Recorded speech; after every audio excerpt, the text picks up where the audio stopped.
नमस्कार, मैं हूं आपके साथ हर्षिता और आप देख रहे हैं स्टेट टुडे न्यूज। आइए करते हैं कुछ खास खबरों से शुरुआत। बगीचा धाम बाबा भानगिरी महाराज की तपोभूमि बाबा का बाग करेरा, जिसमें ब्राह्मण समाज द्वारा 110 वर्ष से प्रतिवर्ष राम भजन सप्ताह कार्यक्रम चलता है, जिसमें ब्राह्मण द्वारा खड़े खड़े श्री राम जय राम जय राम ओम श्री राम जय राम का भजन किया जाता है। जो विगत रंग पंचमी पर ब्राह्मणों द्वारा मीटिंग होती है, जिसमें चुनाव के दौरान कमेटी बनती है। इसके बाद सभी ब्राह्मणों द्वारा ग्रुपों में आकर बगीचा धाम पर भजन में श्री राम जय राम की धुन पर चैत्री गुड़ी परमा, नव संवत्सर और नवदुर्गा से लगातार रामनवमी तक राम का भजन करते हैं और 24 घंटे निरंतर चलता है। नवमी के दिन 12 बजे राम जी का जन्म प्रभु श्री राम हनुमान मानव सेवा ट्रस्ट समिति के पंडित राजेश दुबे भोला महाराज द्वारा राम दरबार प्राण प्रतिष्ठा के बाद रामनवमी के दिन प्रथम बार राम जन्म उत्सव हजारों श्रद्धालुओं, भक्तों को और समिति की देखरेख में मनाया गया। साथ ही पुलिस प्रशासन विभाग द्वारा राम दरबार मंदिर पर सलामी दी गई, आतिशबाजी, गुलाल, पुष्पों की वर्षा कर भगवान का स्वागत किया गया। ये कार्यक्रम पूर्वज द्वारा 110 वर्ष से बराबर चल रहा है और ये प्रथा चलती रहेगी, जिसके भजन के प्रभाव से आज बगीचा धाम इतना प्रसिद्ध क्षेत्र हो गया। रामधुन कमेटी में चुनकर के इस बार अध्यक्ष डॉक्टर द्वारका प्रसाद पाठक, उपाध्यक्ष मोहन स्वरूप तिवारी, जानकी वल्लभ दुबे, सचिव चंद्र प्रकाश त्रिपाठी, सह सचिव और मनोज पाठक संगठन मंत्री चुने गए और उनकी देखरेख में ये कार्यक्रम चलता है। रोज हर शाम को भंडारा और आखिरी दिन विशाल भंडारा निश्चित करके भंडारा दिया जाता है, जिसमें सभी करेरा नगर क्षेत्र के ब्राह्मण देवताओं का भंडारा होता है और कन्याओं और लोगों आदि को प्रसाद वितरण किया जाता है। जिस तपोभूमि पर आज भी नवमी के दिन बहुत बड़ा मेला लगता है और हर मंगलवार को मेला लगता है, जो भानगिरी बाबा की तपोभूमि है, जिसमें हनुमान जी विराजमान है। पूर्व से शिव पंचायत विराजमान है। अब राम दरबार श्री राम लक्ष्मण जानकी हनुमान जी विराजमान है। रामनवमी के पावन पर्व के उपलक्ष्य में कतिया समाज पिपरिया के सदस्य द्वारा राम भक्तों को जलपान और शरबत प्रसाद के रूप में वितरित किया गया, जिसमें श्री मनोज नागोत्र और श्री राकेश पगार, रवि अमरवंशी, अमित जावरे, वीर सिंह सोनवंशी, शैलेंद्र जबरिया, योगेश नागवंशी, गोविंद नागवंशी, धर्मेंद्र नागवंशी, पराग ब्रह्मवशी, अंकित जावरिया, दिनेश ढाकरिया, सचनार से, नवीन बान, पुरन नागवंशी, शिवकरजी, सुरेश जावरिया, बहादुर पठारिया, कमलेश पठारिया, दीपक पठारिया, ब्रजकिशोर पठारिया के द्वारा समस्त सेवा भाव से सहयोग किया गया। समस्त श्रद्धालुओं का आभार व्यक्त करता हूं। दो मोटरसाइकिल के आमने सामने की भिड़ंत में आग लगने से 3 लोगों की मौत, एक युवक बेहद गंभीर रूप से हुआ घायल। मोटरसाइकिल टकराते ही दोनों में लगी भीषण आग। दोनों मोटरसाइकिल पर सवार 4 लोग जिंदा जले, 4 में से 3 की हुई मौत, एक गंभीर रूप से घायल। गंभीर घायल को प्राथमिक उपचार के बाद रायसेन जिला अस्पताल किया गया रेफर। अर्जुन अहिरवार, विपिन अहिरवार और जितेंद्र आदिवासी की जलने से मौके पर ही हुई मौत। दिनेश पिता कनीराम अहिरवार गंभीर रूप से घायल, जिसका इलाज जारी। एक मोटरसाइकिल पर सवार 2 लोग शादी से लौट रहे थे वापस, तो वहीं दूसरी मोटरसाइकिल पर सवार 2 में से एक की हुई मौत, जो गैरतगंज से सिलवानी तरफ जा रहे थे वापस। गैरतगंज थाने के ग्राम करमौदी के सामने सिलवानी गाडरवारा मार्ग पर हुआ ये भीषण हादसा।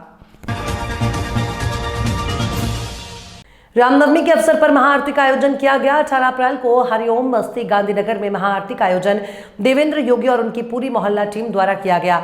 यहां पर अधिक मात्रा में महिलाओं ने आरती में भाग लिया। आरती के बाद प्रसाद का वितरण किया गया।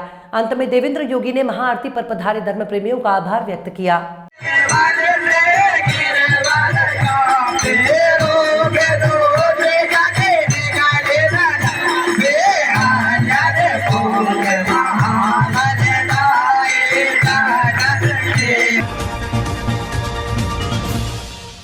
प्रतिबंध के बाद भी किसान लग रहे नरवाई में आग। नरवाई की आग लगने से कम हो जाती है खेतों में पैदावार। किसानों द्वारा गेहूं की फसल को हार्वेस्टिंग से कटवाकर उसके बाद में शेष बची नरवाई में आग लगा देते हैं, जिसकी वजह से खेतों की उर्वरता पर भी प्रतिकूल प्रभाव पड़ता है। वहीं फसलों की पैदावार भी कम हो जाती है। इसके अलावा खेतों के आसपास बनी मेड़ों पर खड़े हरे भरे पेड़ भी आग से झुलसने से असामाजिक रूप से कलवित हो जाते हैं। किसानों को नरवाई में आग लगाते हुए खेतों की गहरी जुताई करना चाहिए, जिससे जैविक और अजैविक घटक नष्ट नहीं होंगे। वहीं पैदावार भी बढ़ेगी, लेकिन किसान नरवाई में आग लगा देते हैं, जिससे एक दूसरे खेतों में आग पहुंचकर विकराल रूप धारण कर लोगों के घरों तक जला देती है। इसके बावजूद जिम्मेदार अनजान है। कांग्रेस के कार्यकर्ता हुए सक्रिय। अहमदपुर में आज से भोपाल संसद निर्वाचन में सीहोर विधानसभा ग्रामीण के कांग्रेस के मंडल पदाधिकारियों ने कांग्रेस प्रत्याशी अरुण श्रीवास्तव सांसद प्रत्याशी के पक्ष में प्रचार का श्री गणेश किया। प्रचार में पवन गुर्जर के नेतृत्व में कांग्रेस कार्यकर्ता महेंद्रपाल सिंह सोलंकी, देवी सिंह तंवर, खुमान सिंह गुर्जर, इंदर सिंह गुर्जर, अफजल भाई, चंद्रशेखर शर्मा, शकूर भाई आदि वाहन लेकर क्षेत्र में जनता के बीच कांग्रेस का घोषणा पत्र लेकर मतदाता को कांग्रेस के पक्ष में मतदान के लिए प्रयास कर रहे हैं। सीहोर जिले के ग्राम दुराहा में करोड़ों रुपए की सौगात हॉस्पिटल को मिली, लेकिन फिर भी भटक रहे हैं लोग। ऐसे ही मामला आज एक आया है जिसमें फरहान खान निवासी दुराहा, उनको राशिद नामक व्यक्ति निवासी रातीबड़ से पैसे लेना थे।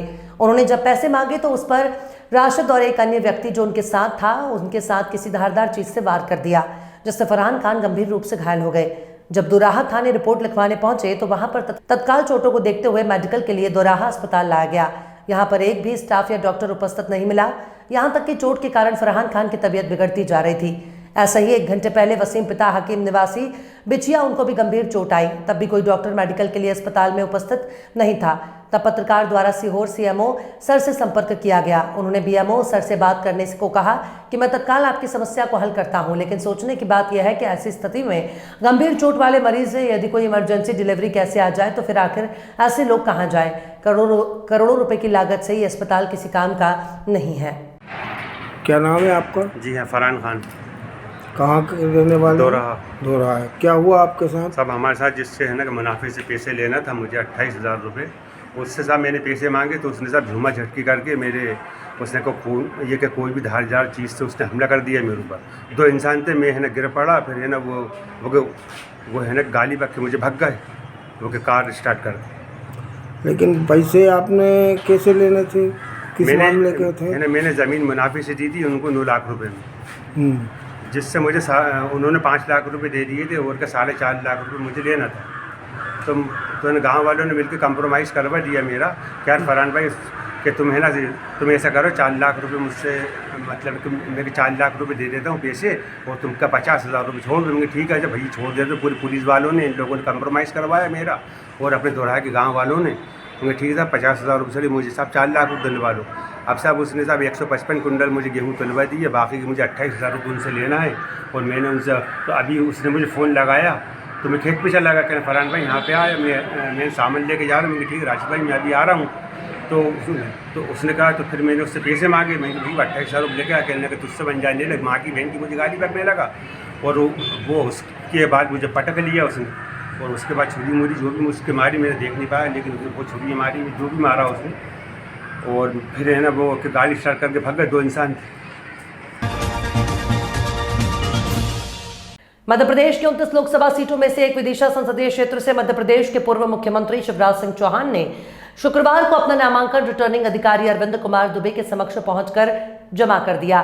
शिवराज सिंह चौहान दोपहर लगभग 12 बजे विदिशा संसदीय क्षेत्र के रायसेन शहर पहुंचे, जहां पर स्थानीय दशहरा मैदान में रखी गई जनसभा को संबोधित करने के बाद जीप में सवार होकर रायसेन कलेक्ट्रेट की ओर रवाना हो गए। शिवराज सिंह चौहान के साथ इस दौरान उनकी पत्नी साधना सिंह चौहान, कृष्णा गौर, रामेश्वर शर्मा, सुरेश पचौरी, सुरेंद्र पटवा, पूर्व कैबिनेट मंत्री डॉक्टर प्रभुराम चौधरी, ठाकुर रामपाल सिंह सहित हजारों की संख्या में शिवराज समर्थक और भाजपा कार्यकर्ता मौजूद थे। वन इलेक्शन तब आप बुधनी को छोड़ना है, कैसा लग रहा है? नहीं, बुधनी और विदिशा एक ही है, विदिशा में बुधनी भी है। फिर उपचुनाव होता है, जनता पे ये खर्च आता है, इस चीज का भारतीय जनता पार्टी विरोध भी करती है, तब इस चीज को कैसे स्वीकार कर पाते? जब ये व्यवस्था हो जाएगी, 1 नेशन 1 इलेक्शन, तो सारी समस्याओं का समाधान हो जाएगा। आपके दिमाग में जो चिंता उसी का तो समाधान है, अब बाकी अलग कर ले। ठीक है, भाजपा कार्यालय में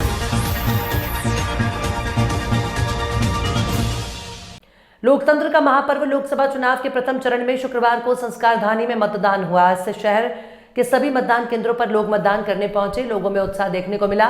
भारी तादाद में पुरुष और महिला मतदाता मतदान करने पहुंचे। वहीं जिला प्रशासन द्वारा मतदान केंद्रों पर भारी सुरक्षा व्यवस्था के इंतजाम किए गए। वरिष्ठ समाज सेवी याकूब अंसारी ने सभी मतदाताओं से बढ़ चढ़कर मतदान में हिस्सा लेने की गुजारिश की। आज बहुत ही खुशी की बात है कि प्रजातंत्र के पर्व को मनाने के लिए समूचे भारत में पूरी ताकत के साथ भारत की जनता आज वोट अपने मतदान का प्रयोग कर रही है। मैं इस मौके पर, चूँकि अभी दोपहर का वक्त होने जा रहा है। मैं सभी मतदाता भाइयों से निवेदन करना चाहता हूं कि इस उत्सव में बड़ी तादाद में हिस्सा लेकर भारी हर्षोल्लास के साथ इस त्यौहार को मनाएं और भारतीय प्रजातंत्र को मजबूत करने में एक कदम आगे सहयोग प्रदान करें। आपका याकूब अंसारी। नवरात्रि के पावन पर्व के शुभ अवसर पर मां गायत्री प्रज्ञा पीठ पचमढ़ी में यज्ञ अनुष्ठान किया गया, जिसमें प्रतिदिन प्रातः सर्वप्रथम माता रानी का श्रृंगार, मंदिर प्रांगण की साफ सफाई और 10 बजे से 2 कुंडीय यज्ञ गायत्री परिजनों द्वारा किया जाता था, जिसमें प्रतिदिन लगभग 100 परिजनों द्वारा हवन किया जाता था। शाम 4 बजे से 6 बजे तक सामूहिक साधना और मंत्र जाप, इसके बाद शाम 8 बजे से सामूहिक आरती की जाती थी। गायत्री परिवार द्वारा समय समय पर विभिन्न प्रकार के अभियान चलाकर इस प्रकार के कार्य किए जाते हैं, जिससे नगर समाज और परिवारों के वातावरण में सुधार हो।